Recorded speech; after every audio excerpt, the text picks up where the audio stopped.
वर्ष संपलं की हा महिना एखाद्या पुस्तकाच्या शेवटच्या पानासारखा वाटायला लागतो.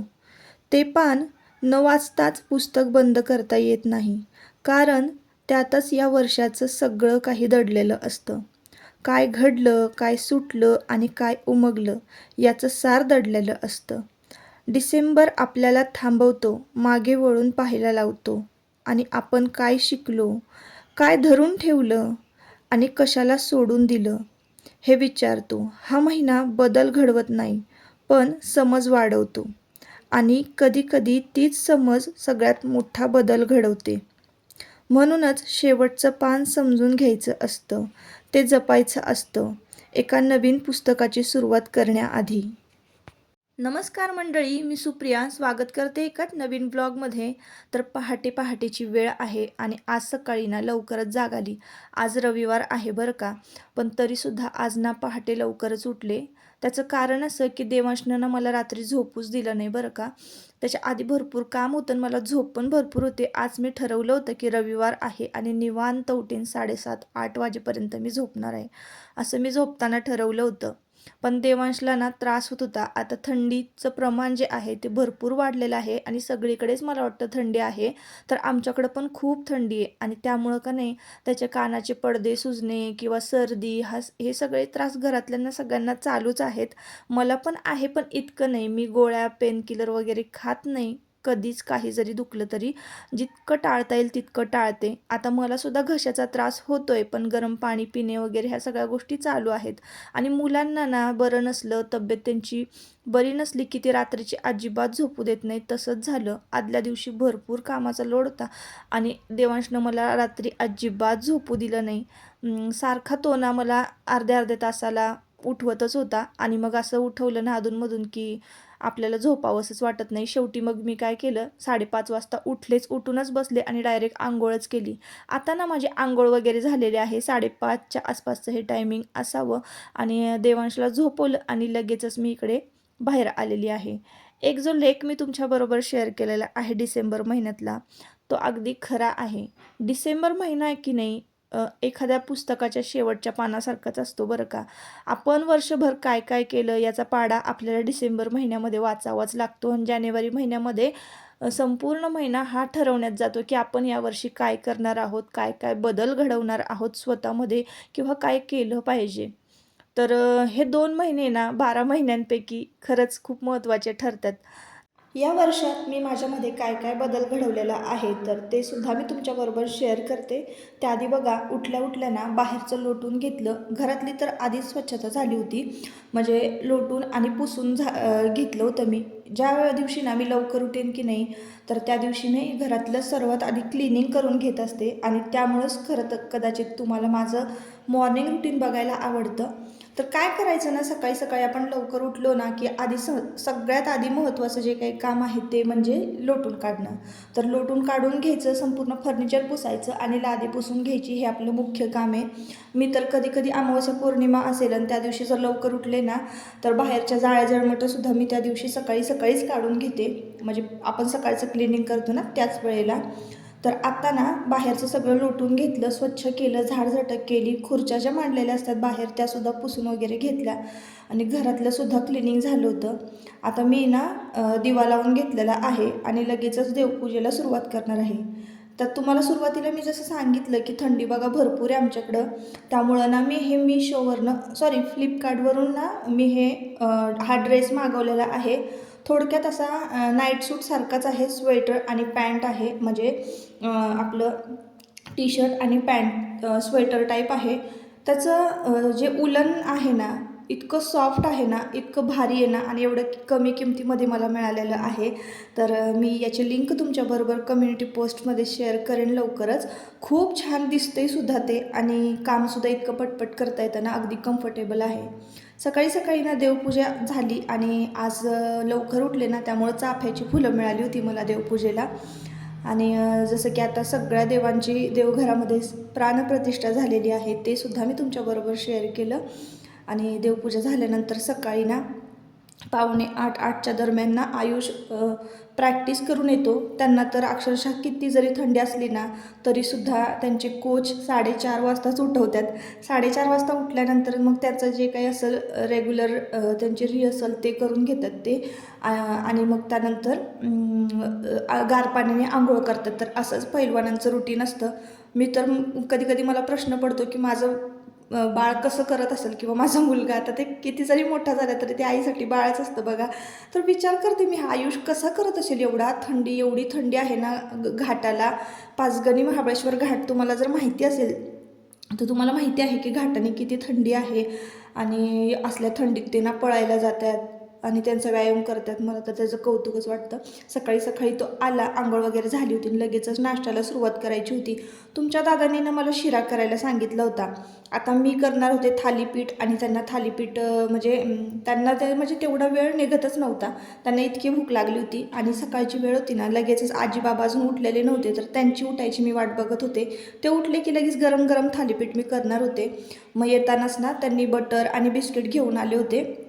तर मला म्हणाले की आधी आपण ना चहा बटर किंवा चहा बिस्किट असं खाऊन घेऊया आणि मग तू निवांत थालीपीठ करत बस. तर आता बटर जे आहेत ना त्याला मधनं होल पाडलेलं आहे आणि कसं आहे ना, आम्ही लहान होतो ना तेव्हा याच बटरसाठी आम्ही इतकं भांडायचो ना. 2-2 बटर मिळायचे आपल्याला खायला लहानपणी आणि त्याला असं मधनं होल पाडायचं आणि एका वाडग्यामध्ये घ्यायचं आणि त्या वाडग्यामध्ये अशा पद्धतीनं चहा भरायचा आणि भिजवून ते बटर खायचं. हाच रोज लहानपणीचा नाश्ता असायचा. तर या बटरमुळं एक लहानपणाची आठवण जी आहे ती ताजी झाली. तुम्ही कधी खाल्लं आहे का असं बटर चहामध्ये भिजवून? आणि ते हे काळा चहा बरं का. तर काळ्या चहामध्ये हे बटर भिजवून खायचं, तोच नाश्ता असायचा मोस्टली लहानपणी. आता त्यानंतर तुमच्या दादांनी तर बटर खायला घेतले आणि मी म्हटलं चला हे 2 बिस्किट जे आहेत ना आपले चहात बुडवून खाऊया, तेवढाच टाईमपास. लगेचच थोड्या वेळाने ना मी थालीपीठ करायला घेणार होते. आता थंडी थोडी कमी झाली, सूर्यदेवांनी ना दर्शन दिलेलं आहे तर म्हटलं चला सूर्यदेवांना अर्घ्य अर्पण करूया. कारण सकाळी लवकर उठल्यानंतर ना देवपूजा वगैरे सगळं करता येतं, पण सूर्यदेव वर आल्याशिवाय तुळशीला पाणी घालता येत नाही. आज तर रविवार आहे, आज तुळशीला पाणी घालायचंच नसतं. पण आणि रविवारच्या दिवशी ना आवर्जून सूर्यदेवांना अर्घ्य अर्पण करा. ज्यांना कोणाला सूर्यदेवांचे म्हणजे प्रकृतीविषयी हे तक्रारी आहेत ना त्यांनी आवर्जून सूर्यदेवांना अर्घ्य अर्पण करायचं आहे रथसप्तमीपर्यंत पौष महिन्यामध्ये बरं का. तर सूर्यदेवांना अर्घ्य अर्पण केलं आणि लगेचच इथं थालीपीठाची सुरुवात केलेली आहे. तर हे पीठ आहे ना धपाट्यांचं आहे. बाजरी, हरभरा डाळ हे थोडं थोडं ओवा वगैरे हे घालून छान डाळ हे मिश्रण भाजून घेतलं होतं म्हणजे करून ठेवलं होतं हे मी धपाट्याचं पीठ. याची रेसिपीसुद्धा एखाद्या दिवशी तुमच्याबरोबर शेअर करेन किंवा मागच्या एखाद्या ब्लॉगमध्ये शेअर केलेली आहे बघा. तर हे ना मी आधी भिजवून घेतलं, तर गुळाचं पाणी केलं, गूळ चांगला चेचून घेतला आणि त्यानंतर बारीक केला, तो भिजवला पाण्यामध्ये आणि त्यानंतर पीठ चाळून घेतलेलं आहे. पीठ त्या गुळाच्या पाण्यामध्ये भिजवलं, कांदा टोमॅटो घातलेलं आहे आणि त्यानंतर आपल्याला यामध्ये घालायचं आहे मीठ, लाल तिखट आणि हळद पावडर. तर थोडंसं ह्या कांद्याच्या भांड्यामध्ये पाणी घेतलं म्हणजे बारीक बारीक कांदा चिटकलेला होता ना. जितकं या पदार्थाला ना कांदा टोमॅटो असेल ना तितकंच हा पदार्थ एकदम टेस्टी होतो. म्हणजे थोडक्यातच आपण धपाट्याच्या पिठाचं थालीपीठ करतोय. मीठ घालून घेतलेलं आहे आता मीठ. आता आपल्याला यामध्ये घालायचा आहे कांदा लसूण मसाला. कांदा लसूण मसाला हा आपण घरगुती पद्धतीनं तयार करतो. अजून कोणी ऑर्डर जर केला नसेल, टेस्ट केला नसेल तर नक्की ऑर्डर करा. स्क्रीनवर मी नंबर देते. कारण कांदा लसूण मसाल्याला ना खूप छान सुरुवातीला प्रतिसाद मिळालेला आहे आणि आत्ताही 1-2 ऑर्डर असतातच बरं का. तर तुम्हाला जर पाहिजे असेल ना तर नक्की ऑर्डर करा. कारण रोजचं 2-3 किलो कांदा मसाला आपला चालूच आहे. तर मी स्क्रीनवर नंबर देते, नक्की एकदा टेस्ट करा आणि मग तुम्हाला टेस्ट केलीत ना तुम्ही की तुम्हाला कळेल की हा आपला कांदा लसूण मसाला कसा आहे. आणि नॉनव्हेज तर एवढं भारी होतं ना, तुम्ही एकदा नक्की करून बघा आणि रिव्ह्यू पण मी लवकरच कम्युनिटी पोस्टमध्ये शेअर करेनच. तर असो, फक्त आपला कांदा लसूण मसाला घातला ना कुठल्याही भाज्यांमध्ये कशामध्ये सुद्धा, तर इतर म्हणजे धनाजिरू पावडर म्हणा किंवा जिरा पावडर हे सगळं काही घालायची गरजच नसते. कारण ऑलरेडी आपल्या कांदा लसूण मसाल्यामध्ये सगळंच असतं. तर असो, आता बघा आपण काय करायचं आहे, तेल लावून घ्यायचं आहे पॅनला आणि हे मिश्रण आहे ना छान पसरवून घ्यायचं आहे. आणि आता आपल्याला थालीपीठ आपलं हे तयार झालेलं आहे, भाजून घ्यायचं आहे. इतकं सोपं आहे.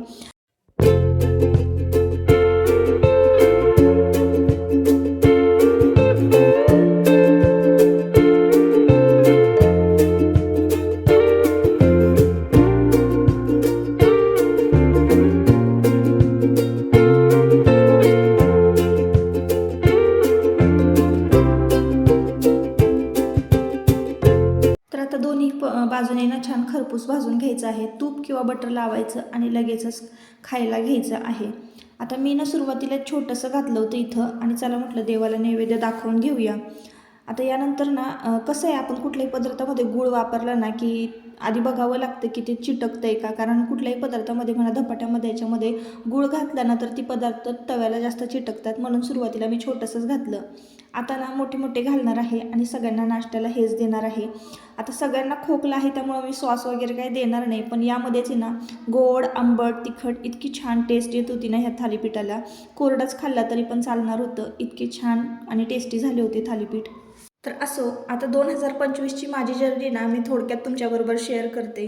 आपण ना जानेवारी महिना लागला की खूप साऱ्या गोष्टी ठरवत असतो की या वर्षामध्ये हे करायचं आहे, नाही मला या वर्षी ना हे अचीव करायचंच आहे, मला हे पाहिजेच आहे आणि त्यासाठी आपण खूप सारे प्रयत्न करत असतो. माझंही तसंच आहे. अगदी छोटे छोटे गोल असतात, छोटे छोटे स्वप्न असतात आपले आणि ते आपल्याला पूर्ण करायचं असतात. तसंच माझं एक छोटंसं स्वप्न आहे ना 2025नं पूर्ण केलेलं आहे.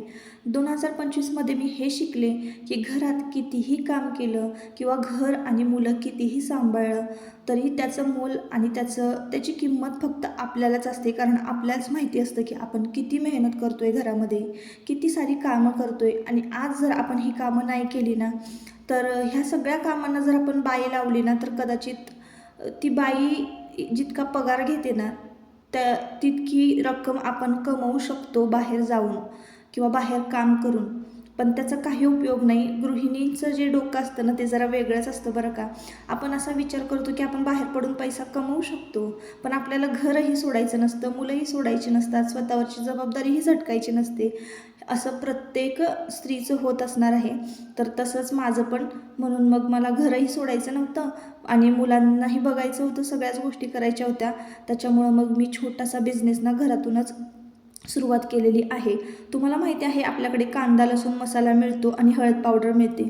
अजून यामध्ये बऱ्याच साऱ्या गोष्टी ॲड होणार आहेत, पण पुढे मी त्या 2026मध्ये तुमच्याबरोबर शेअर करणार आहे की मी यामध्ये अजून काय काय ॲड करणार आहे, अजून मी माझा बिझनेस कसा ग्रो करू शकते. तुम्हाला जर यामध्ये काही अनुभव असेल किंवा तुम्हाला जर मला काही सांगायचं असेल ना नक्की कमेंट करून सांगा. 2025नी मला एवढं शिकवलेलं आहे की तुम्ही घरात बसून असाल तर तुम्हाला म्हणजे इतरांना तुमची जर व्हॅल्यू नसेल आणि तुम्ही घरात बसून सगळी कामं करून रुपया जरी कमावला ना तरीसुद्धा तुमची व्हॅल्यू खूप सारी आहे. तर असंच आहे. इतरांना आपली व्हॅल्यू कळावी म्हणून आपण कमवायचं नाही. आपल्याला ना आत्मनिर्भर राहता आलं पाहिजे, आपला स्वाभिमान आपल्याला जपता आलं पाहिजे, म्हणून आपण 1 रुपया कमवायला तरी शिकलं पाहिजे. आता अजून एक गोष्ट ना मी 2024 डिसेंबरच्या एंडिंगला ठरवली होती. तर 2024च्या एंडिंगला ना मला ना माझं C-सेक्शन झालेलं आहे, तर टाक्यांचा खूप त्रास होत होता, टाके वगैरे दुखायचे. तर ती मी गोष्ट ठरवली होती की येणाऱ्या पूर्ण डिसेंबर महिन्यापर्यंत ना पूर्ण हा मुळापासून जे काही माझे हेल्थ इश्यू आहेत तर ते सगळं ना मी बरं करण्याचा प्रयत्न करणार आहे. माझे जे काही हेल्थ इश्यू आहेत ते पूर्ण मुळापासून बरे करण्याचा मी प्रयत्न करणार आहे आणि ते मी ह्या वर्षामध्ये केलं डिसेंबरमध्ये. तर हा डिसेंबर महिना चालू आहे ना 2024पासून 2025 पर्यंत, म्हणजे हा डिसेंबर महिना आहे चालू, तर डिसेंबरपासून डिसेंबरपर्यंत कुठलंच हेल्थ इश्यू मला नाही आहे. हे वर्ष जे माझं गेलं ना ते खूप मला निरोगी गेलेलं आहे. कधीच म्हणजे यावर्षी ना जास्त काही दुखलं नाही किंवा मला दवाखान्यात जावं लागलं नाही, हॉस्पिटलमध्ये जावं लागलं नाही. जरी क्लायमेट वेगवेगळं होतं, सर्दी वगैरे सगळ्यांना घरामध्ये होते, सगळ्यांचे हेल्थ इश्यू चालले होते घरामध्ये, पण मला काही झालं नाही. अगदी कितीही कामाचा लोड असला तरीसुद्धा तर मी माझ्याकडे खूप चांगलं लक्ष दिलं, सकस आहार घेण्याचा प्रयत्न केला, सगळ्या गोष्टी मल्टीविटॅमिन्स टॅब्लेट्स नाही घेतल्या, पण आहारातूनच मल्टीविटॅमिन घेण्याचा प्रयत्न केला. जे काय असेल ते अगदी कुठलीही तक्रार न करता मी खात होते. तर अशा पद्धतीनं ना मी माझे हेल्थ इश्यू जे आहेत ते कमी केलेले आहे 2025पर्यंत. तर इथं ना दुपारची वेळ होती आणि मी देवांशीनं नखं काढत होते. मार्केटमध्ये मी गेले होते, ब्लाऊज पीस घेऊन आले आणि नखं काढत होते. चला तर मग आत्ता ना बाजारातनं आले, आत्ता म्हणजे दुपारीच आले, आता संध्याकाळची वेळ आहे, दिवाबत्ती वगैरे झाली आणि बऱ्यापैकी ना स्वयंपाक सगळा आटपत आलेला आहे. तर आज ना बोंबील बटाटा केला आहे. तर सासूबाईंनी बोंबील बटाटा केलेला आहे. असा तर रेसिपी तुमच्याबरोबर शेअर करायची राहिलीच, कारण खूप गडबडीत होतो आम्ही दोघी पण. तर काय झालं माहिती का, मशीन काम जास्त पेंडिंग आहे. आणि इकडं तूप तूप घेतलंय कडून. आणि त्यानंतर ना आता बघूयात शंकरपाळ्या करायच्यात. शंकरपाळ्याची रेसिपी जर झालीच तर मी तुमच्याबरोबर शेअर करते. ब्लॉग कंटिन्यू करा. तर असो 2025मध्ये माझ्यामध्ये काय काय बदल मी घडवलेला आहे आणि माझ्या हेल्थविषयी म्हणा किंवा बिझनेसविषयी मी काय काय केलेलं आहे हे तुमच्याबरोबर शेअर केलं. आता सगळ्याच गोष्टी मी ठरवल्यात आणि झाल्यात असं नाही आहे बरं का. खूप साऱ्या गोष्टी ज्या आहेत त्या अजिबात झाल्याच नाहीत आणि त्याचा मला खूप खूप पश्चाताप झाला, पण त्या नाही मी तुमच्याबरोबर शेअर करत. त्या मीच माझ्याकडेच ठेवते आणि त्याच्यावर काम करण्याचा प्रयत्न करते. तर असो, आता मी शंकरपाळ्याची रेसिपी तुमच्याबरोबर शेअर करते. तर ही जी वाटी आहे दिसते तुम्हाला व्हिडिओमध्ये, तर तुम्ही तुमच्या घरातली कुठल्याही साईजची वाटी घ्या. तर शंकरपाळ्याचं प्रमाण हे नेहमी 3:1 ठेवायचं. 3:1 म्हणजे तुम्ही कुठलीही वाटी घेतली ना तर 3 वाटी मैदा असायला पाहिजे आणि 1 वाटी आपल्याला साखर घ्यायची आहे. अगदी पाऊण वाटी घ्या तुम्ही कमी गोड खात असाल तर, किंवा गोड खात असाल तर सपाट 1 वाटी घ्यायची आहे साखर. त्याच वाटीने ज्या वाटीने आपण मैदा मोजलेला आहे. आणि तितकीच वाटी जी आहे तर पाऊण वाटी आपल्याला तूप घ्यायचं आहे. तुपाचं कडकडीत मोहन करायचं आहे. आता 1 वाटी साखर घेतली होती की नाही, थोडी कमीच घेतली होती मी, पाऊण वाटी घेतली होती. तर साखर बुडेल इतकंच पाणी त्यामध्ये घालायचं आहे आणि लगेचच ते पाणी आपल्याला मी गॅसवर बघा ठेवून दिलेलं आहे गरम करण्यासाठी. साखर वितळेपर्यंत आपल्याला ना गरम करून घ्यायचं आहे. पाणी घातलेलं आहे साखरेमध्ये, ते मिश्रण गरम करून घ्यायचं आहे. साखरेचा पाक नाही आपल्याला तयार करायचा आहे, लक्षात असू द्या. साखर वितळेपर्यंतच आपल्याला ते गरम करून घ्यायचं आणि लगेच बंद करायचं आहे. त्यानंतर मीठ घातलेलं आहे मी पिठामध्ये. आणि कालच ना मी तूप कडवलं होतं ताजं, तर तेच तूप मी आता गरम करून वाटीमध्ये गाळून घेतलेलं आहे. ते माझ्याकडनं थोडंसं जरा करपलं, मी दुसरंच काम करत बसले त्यामुळं. त्यानंतर माझ्याकडे होतं तेच तूप मी पुन्हा त्यामध्ये घातलं ना तर ते तूप थंड होतं, म्हणून मग ते मोहनसुद्धा थंड झालं. मग पुन्हा एकदा मला ते कडकडीत गरम करून घ्यावं लागलं. तर तुम्ही ह्या पद्धतीनं जर शंकरपाळी केली ना, तुमची कधीच शंकरपाळी तेलामध्ये विरघळणार नाही, अजिबात विरघळणार नाही. आणि खायला पण इतकी खुसखुशीत आणि भरपूर सारे लेयर्स पडतात आणि होती पण झटक्यात. म्हणून तुम्ही ना वहीवर जरी लिहून नाही ठेवलं किंवा व्हिडिओ जरी कुठला नाही बघितला करायच्या वेळेस, तर एवढं फक्त प्रमाण लक्षात ठेवायचं की 3:1 पाऊण वाटी पिठी साखर किंवा 1 वाटी साखर पिठी साखर नाही, साखर आणि पाऊण वाटी तूप आणि 3 वाटी मैदा आणि थोडंसं चिमूटभर आपलं मीठ. आणि तुम्हाला जर घालायची असेल तर तुम्ही वेलचीसुद्धा घालू शकता. शंकरपाळ्यामध्ये दूध वगैरे काही नाही घालायचं आणि पिठी साखर करण्याची सुद्धा झंझट नाही. मिक्सरला कुठं पिठी साखर फिरवत बसायची, किंवा तुम्ही जरी विकतची भरत असाल तरीसुद्धा त्याचं प्रमाण कळत नाही. म्हणून मी तुम्हाला हे प्रमाण शंकरपाळीचं सांगितलेलं आहे. अगदी तुम्ही कधीही करू शकता आणि झटपट होणारा पदार्थ आहे ना, म्हणून मी करायला घेतला. संध्याकाळची वेळ आहे, दिवाबत्ती वगैरे झाली आणि सासूबाईंनी ना बोंबील बटाटा कालवण घातलं होतं आणि भात पण मी एका बाजूला घातलं, लगेच पीठ मळून घेतलं आणि चपात्या लाटून घेतल्या. संध्याकाळचा स्वयंपाक जरा लवकर आटपला ना, त्याच्यामुळं मी ना शंकरपाळी करायला घेतलेली आहे. मोहन घातलेलं आहे कडकडीत करून आणि छान सगळ्या पिठाला मिक्स करून घेतलं. आता मुटका वळून बघितलं तर बघा कसं त्या पिठाची मूठ होते, म्हणजे समजायचं की आपलं परफेक्ट असं मोहन पिठाला बसलेलं आहे. अशा पद्धतीनं आपण पीठ हे शंकरपाळीचं तयार करून घ्यायचं. आता नंतर काय करायचं आहे, सगळीकडं मोहन छान पसरवून झालं, मिक्स करून झालं ना की यामध्ये की नाही आपल्याला घालायचं आहे पाक. तर गरम गरम पाक घालायचा आहे. पाक म्हणजे एकदम पक्का पण पाक झालेला नाही, फक्त पाण्यामध्ये साखर विरघळवून घेतलेली आहे आपण. आणि आता उलटण्याने ना ते मिश्रण छान एकजीव करून घ्यायचं आहे. आता लगेच तर आपण हात घालून गरम गरम मळू नाही शकत, तर उलटण्यानं हलवून घ्यायचं. थोडंसं थंड होतं, थोडंसं कोमट झालं की लगेचच आपण हे पीठ मळून घ्यायचं आहे. आता ही सगळी प्रोसेस जी आहे मी ती तुमच्यासमोरच करते. हा व्हिडिओ जास्त एडिट केलेला नाही आहे, जे काही मी करते आहे ते तुमच्यासमोरच करते आहे. तर अशा पद्धतीनं मी ना शंकरपाळ्याचं पीठ मळून घेतलेलं आहे.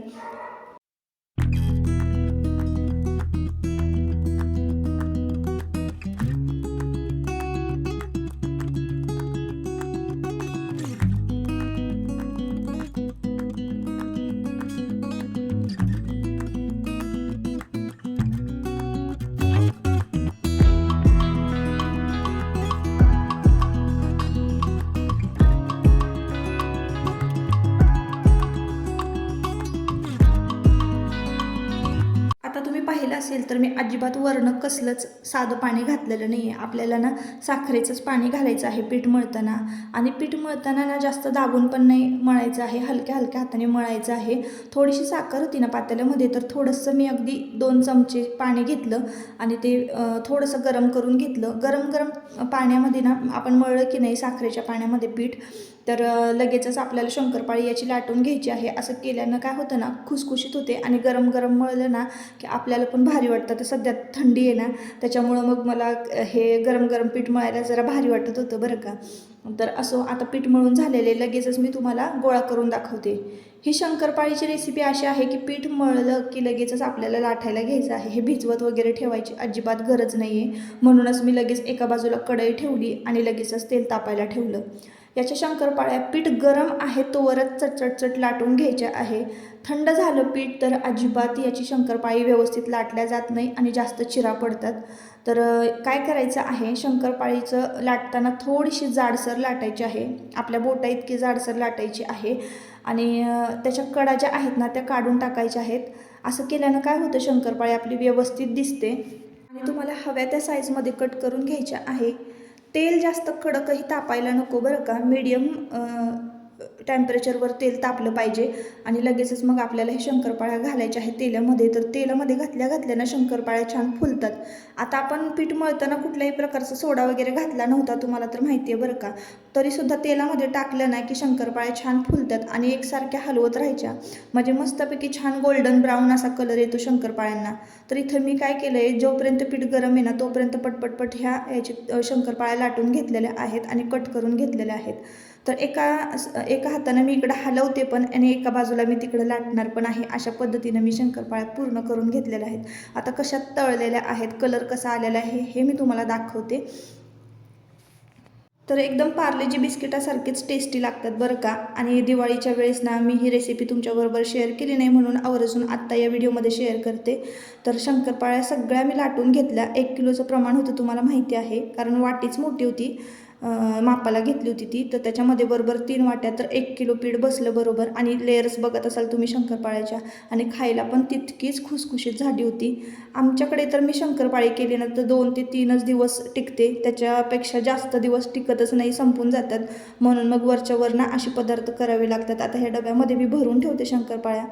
चला तर मग आता या व्हिडिओचा इथंच शेवट करते. परत आपण पुन्हा भेटूया नवीन एका ब्लॉगमध्ये. तोपर्यंत स्वतःची काळजी घ्या, मजेत राहा. व्हिडिओ जर आवडला असेल तर नक्की आपल्या चॅनलला सबस्क्राईब करा, व्हिडिओला लाईक करा आणि हाईप देखील करा. Bye bye.